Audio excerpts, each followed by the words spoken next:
សាទជីវិតខ្ញុំអើយកំពុងនេះហើយងូតទឹកចិត្តអូទឹកស្ទឹងនោះ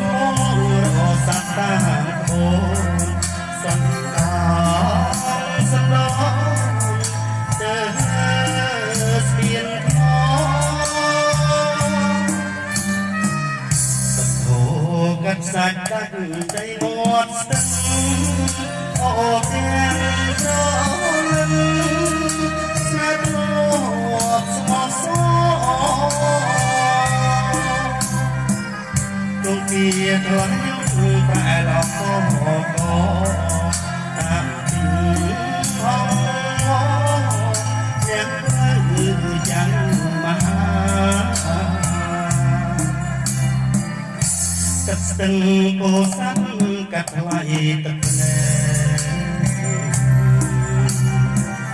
សក់លើស្ទីតែចារឿងស្នេហាកាន់ស្័យកម្មកខានស្របខាងស្លាស្ដាប់បានអើយកោអើយជ័យស្រណងភ្លេងការត្រោយស្ទឹងមកខាងវត្តកោសាសំណាងអប្រៃរៀបបានសម្រាប់ទឹកទួនលើហើយស្រាយស្នេហ៍ពេញវ័យបានតែក្លិន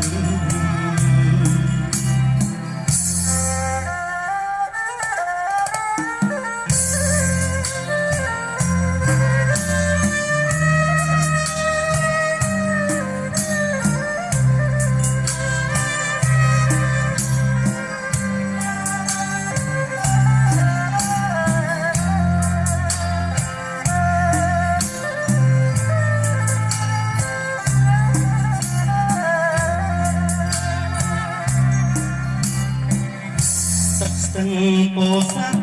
កាត់ថ្លៃទឹកភ្នែកកង់លើស្ពានតែចារឿងស្នេហា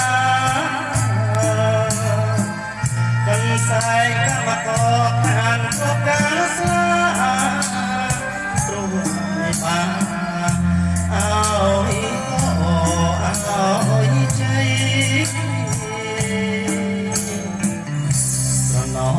នៃការត្រោយស្ទឹងមកខាងពណ៌បំតោសាសំណាងអប្រៃរៀបបានសម្រាប់ទឹកទុនលើភ័យស្រាយស្នាពេញវ័យបានតែក្លិន